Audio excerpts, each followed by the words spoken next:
I host a television program on Discovery Channel called Expedition Unknown, and we were thinking about the idea of making a special on Titanic. And so we went up to OceanGate's headquarters in Everett, Washington in 2021. This was just before they were going to take their first group of passengers down to Titanic. And we went out with Stockton, the CEO, who is piloting Titan on this current mission as well. And we joined Stockton for a shakedown dive on the sub, taking it out, putting it through its paces there in Puget Sound, and seeing how Titan performed, and thinking about whether it would be a good fit for us to film for a show. It's a really striking submarine, as you'll see in the stock footage of it here. It's a very novel design. It doesn't look like any other submersible that has gone down to Titanic before, and a lot of that has to do with how it's made. It's made of a carbon fiber hull as opposed to having a steel or a titanium hull, and because it's carbon fiber, it could be made much larger. So it's actually quite a large submarine. It can hold 5 people as opposed to most of the subs that go down to Titanic can only hold 2 or 3. So it's actually quite spacious inside as these kind of subs go. And as I said, it has a very unique design. So it certainly, when you see it, it's a fairly striking craft.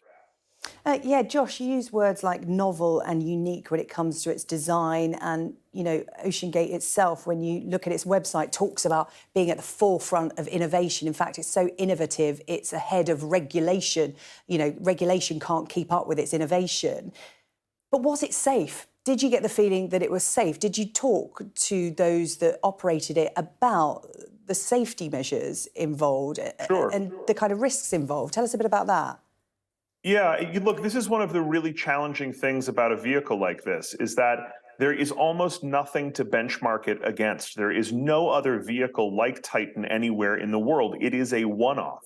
And so evaluating risk for a craft like this is really difficult. We know that carbon fiber is extremely strong. It's what's used to build the Boeing Dreamliner or the Airbus A350.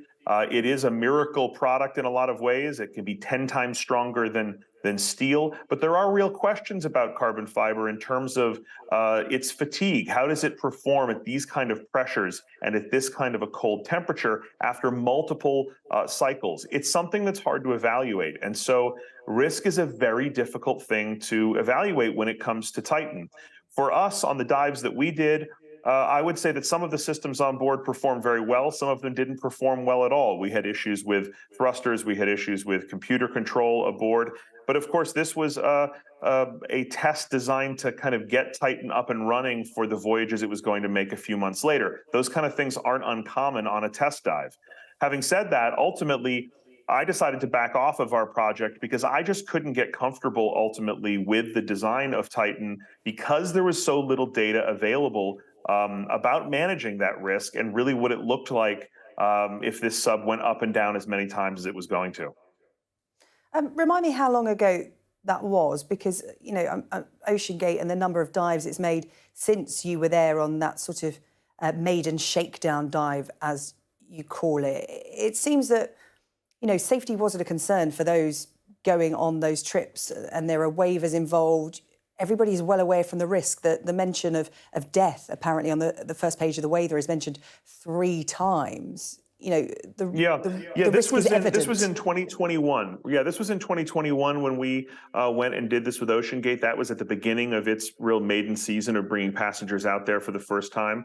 And look, it is described in those waivers as an experimental craft, and I think that it is truly experimental in a very real sense of the word. This is not like boarding a commercial flight on a new airplane. This is like being a test pilot on a plane that has never flown before. And so there's a totally different category of risk with a vehicle like this. I do think the passengers are made aware of a lot of those risks. But again, there are just a huge number of unknowns with a submersible like this. There are elements of Titan where there are real redundancies. There are a lot of ways to drop weights, for instance, on Titan and bring it back to the surface. There's 4 different systems on board to drop weights. There's a computer-controlled system that can vent water in or out of ballast chambers to help it rise up in the ocean. There is a manual valve in Titan to take air and add it to bladders on the outside of the sub to bring it up. And there's a hydraulic controlled system that can drop weights off the bottom. And in fact, the entire skid assembly on the bottom of Titan can be dropped using a hydraulic lever, which takes a huge amount of weight off the sub to bring it to the surface. Those sort of things were baked into the design of Titan to make it more safe. But there are other elements of its design that are more challenging. You know, it cannot be opened from the inside. There is no topside hatch on Titan because of the way the carbon fiber hull is built. And so you have these trade-offs. You have an innovative, novel design, but it comes with a lot of mysteries, you know, in terms of how it's going to perform over time. Yeah, it is a real mystery at the moment while those search and rescue teams try to find it. And Josh, that's really interesting information in terms of the security measures on board the sub, that if something goes wrong, like you said, you've just talked us through a whole raft of things that the crew on board can do.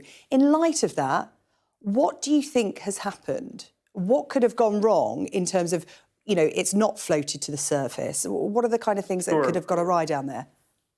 You know, it's tough to speculate about this. I think in some ways there are only a handful of things, categories of things that could go wrong. One of the real, you know, challenges here is communication. It's very hard to communicate with untethered subs like this from the surface anyway. But the fact that Titan lost communication on its way down to Titanic, and that they have not received communication since then, would indicate that something went wrong with its systems. Now, it was well off the bottom when that communication was lost, and so using those multiple redundancies of weight drop systems, Titan should have returned to the surface, right? And so the fact that that hasn't happened opens up this whole other question of what are these other possibilities?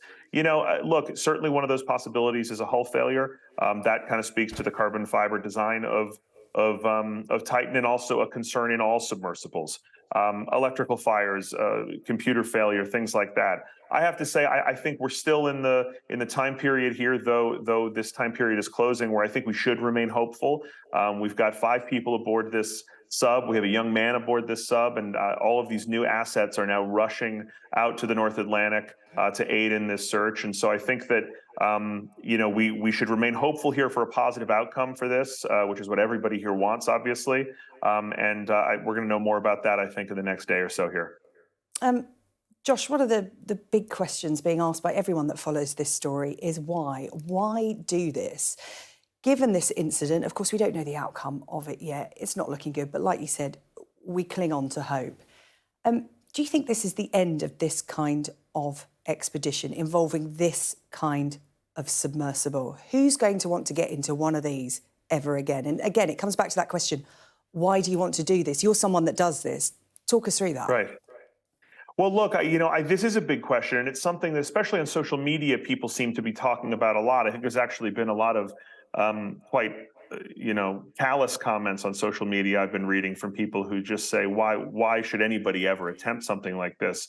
Look, I think first of all, it's important to remember that Titanic has fascinated the world since the night that she sank.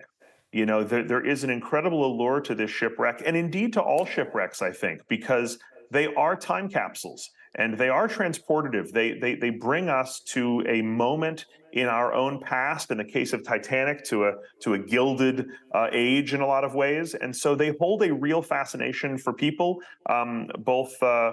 You know, just as a matter of interest, but also to historians and to scientists. And so I think that, you know, the people aboard Titan, I think, were there because they had a real passion and a real interest for Titanic.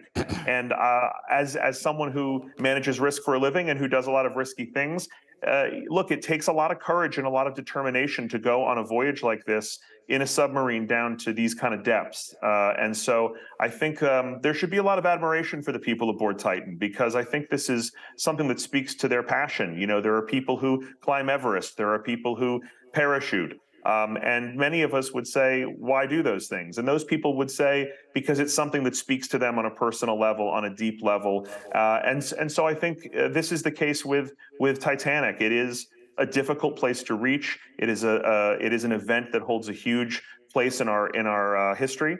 And I think that these people had admirable goals going down there. And I commend them for having the passion and determination to take a trip like this down to Titanic.